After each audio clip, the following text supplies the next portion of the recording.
Hello guys and gals, me Mudahar, and it's like a Persona 4 rainy day outside, okay? God, I hope nothing bad happens after the fog sets off. But ladies and gentlemen, you know who's really funny to me? Sniperwolf!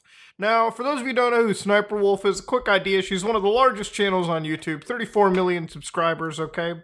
And of course, her content is, as you can imagine, TikTok reactions, TikToks that are only for the boys. You've got TikToks that are only for the girls. She's very egalitarian in the gender stuff. You laugh, you lose. Haha. And then sometimes it's just reacting entirely to Darman videos, which I assume she has permission for, okay? Now, Sniperwolf is not the only person on the internet who's the Carlos Mencia of YouTube, where she basically steals content. If you make a joke in your TikTok or YouTube short, rest assured, it'll be cut out and she will use that joke instead, okay? Ladies and gentlemen, you don't have to watch me for that. Ooh. God, something came up in my throat. That's not good. Jax Films actually made a astonishing amount of videos covering Sniperwolf's theft of content and the fact that she basically is the biggest YouTube regurgitator, okay? Why need Reddit? Why need Dig? Why need the For You page? Just use Sniperwolf. Her channel pretty much uploads anything popular on the internet anyways. Now, this would be okay if her content was actually transformative, but I would wager in a court of law her content is not transformative, okay? Simply going, ooh, ah, wow, that's crazy, is not exactly, you know, jaw-dropping transformative commentary. But hey, what do I know? I'm not a lawyer. Really, actually ask a lawyer. Of course, he's not the only person. You've got Jason Derulo, all right, one of the oldest R&B singers I know from the Paleolithic era, whose shorts page has been transformed into a re-upload page. But except now, ever since he started to get called out, he's doing this hashtag got permission to post. So one of the videos I found was of this dog, the face got permission to post. The video that he uploaded is just his music on top of it. But obviously the actual video from Odin's Swiss Shepherd, yeah, I bet he really enjoys the fact that nobody watched it on his channel. I'm sure he got the permission to post. I mean, hey, you can't lie on the internet. Come on now, seriously. Maybe he did. Like, look at this one. He got permission to post here, but this Lego one, he's like, oh, hell no, I didn't get permission to post, but I'm still posting it on the channel. Get out of here. It's insane. But at least that's better than Sniperwolf. At least he actively is going out of his way to credit and request permission from creators, whether that part is true or not. I'm not exactly here for it. But ladies and gentlemen, the reason I'm covering Sniperwolf again is because she is unhinged. And I'm not going into lawsuits, I'm going into what happened literally last night. Sniperwolf just doxed me on her Instagram. Creepy, gross, violating. What you do is disgusting. You steal content and stalk YouTubers. Whoa, heavy claims there. So IG is Instagram. The stories is basically, you know, Instagram. You can upload a story to it that stays up for like a week. I don't have to explain stories, okay? Should I go visit Jax Films? He lives 5 minutes away from my shoot. And of course, she's got the whole voting there like, yes, queen, or nah, I think that's a little too much.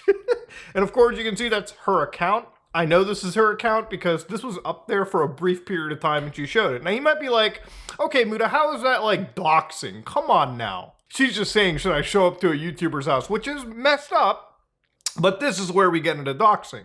Now you might be like, whoa, what's up with the Gaussian blur there, Muda? That's because I have to block out the fact that this is actually Jax Films' house, allegedly, apparently. And even if it's not his house, showcasing somebody's random house to your 5+ million followers on Instagram is by far one of the stupidest things that I've ever seen.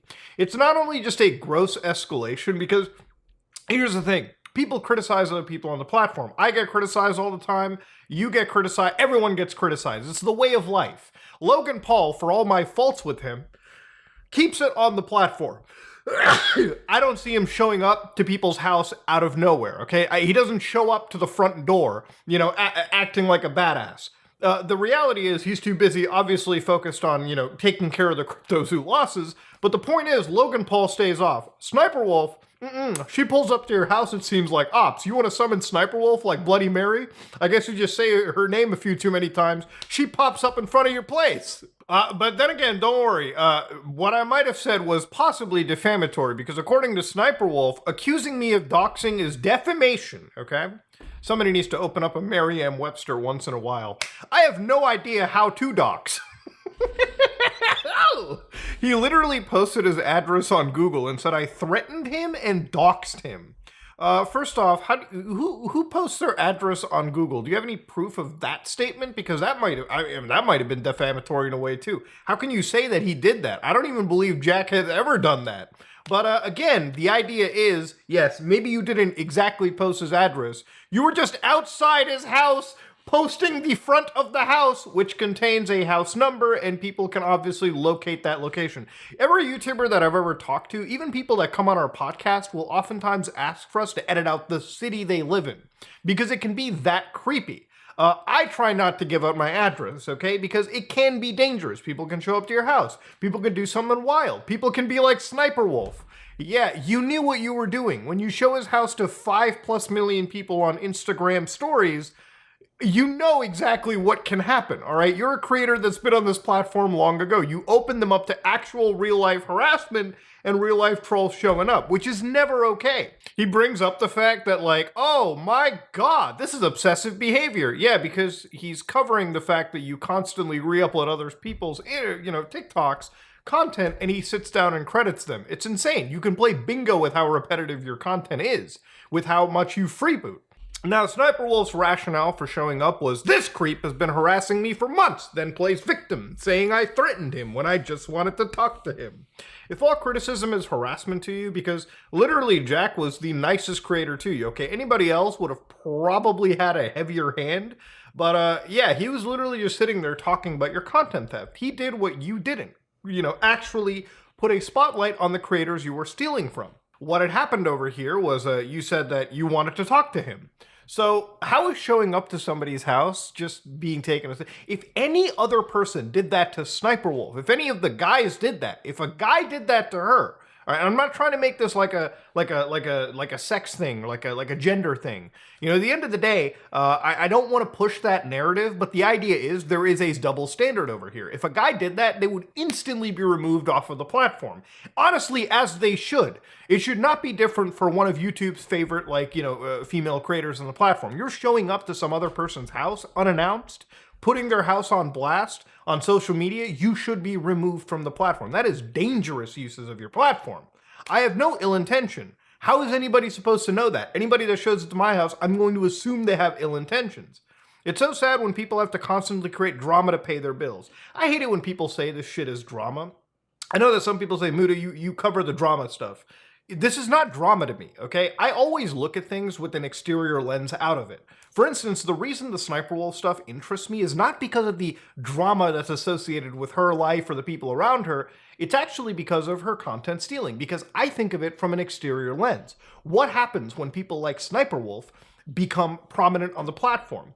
Content starts getting stolen. YouTube opens itself up to a potential lawsuit down the road when some of these creators start to upload content where the actual rights holders are big companies who are actually willing to open litigation against YouTube if it goes unchecked. Whenever I cover a financial scamming situation with a YouTuber, it's not drama, okay? I'm actually looking at a potential criminal action, right?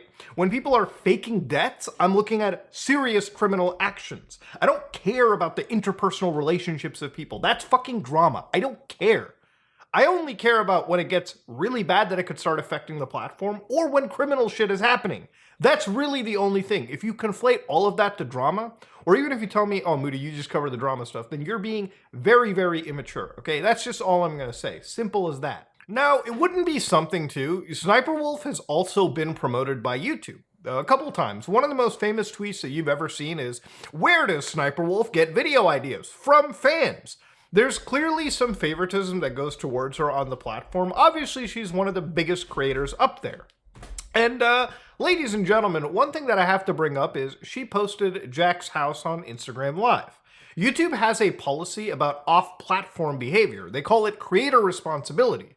It's important that you understand these guidelines and their roles in our shared responsibility to keep YouTube healthy. Violating these guidelines may result in your videos being deleted, your channels receiving strikes, or your channel being restricted or even terminated.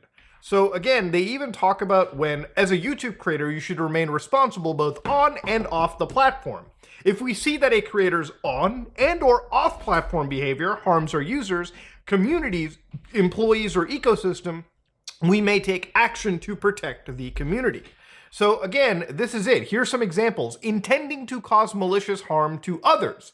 How is posting somebody's address not intending to cause harm? You can sit there and say, I just wanted to talk. That's a cutesy way of trying to deflect. Participating in abuse or violence, demonstrating cruelty, or participating in fraudulent or deceptive behavior that leads to real-world harm, okay? Again, I just want to reiterate, if anybody did this to SniperWolf, she would instantly send an email to her senior partner manager, and that channel would be terminated off the platform. There is no reason why she is not open to termination. YouTube should actually be fair in this and terminate her channel, or at least heavily restrict it, or severely punish her. Because letting her get away with this just sets a bad precedent to everyone on the platform. You know, it was one thing when she was a Carlos Mencia of YouTube, just stealing content and like stealing jokes and everything from everybody. Sure, whatever. But it didn't escalate to showing up to somebody's house out of nowhere. I just want to stress for the record, if any other creator did this to her, instantly removed off the platform, I would imagine, right? I would assume, or severely punished, if anything, on the best chance. She just decided to go harass another creator like this, and YouTube should take it seriously. Way back when one of their offices had a shooting on it, they started to treat this policy with some severity to it. Even when Actman, right, who made a joke about like, you know, YouTube employees and their information, they responded by restricting his monetization, okay? They kicked him from the partner program. YouTube at that moment showed how seriously they treat personal information. And honestly, I think that's totally good for YouTube. They treat the idea of not doxing, of not promoting, showing up to people's places in real life and causing harassment. That is something YouTube is very much against. And I wholeheartedly respect YouTube's decision in that, because I think ultimately, in the greater good, it leads to everyone's safety. So YouTube, basically with what you've shown, the examples you yourself have provided, you need to severely punish SniperWolf or maybe remove her channel, all right? I'm not even being light about that too. Shit like this needs to have a seriously heavy punishment attached to it. That being said, ladies and gentlemen, do I think anything's gonna happen? I'm hoping. If you like what you saw, please like, comment, and subscribe. Dislike it if you dislike it. I am out.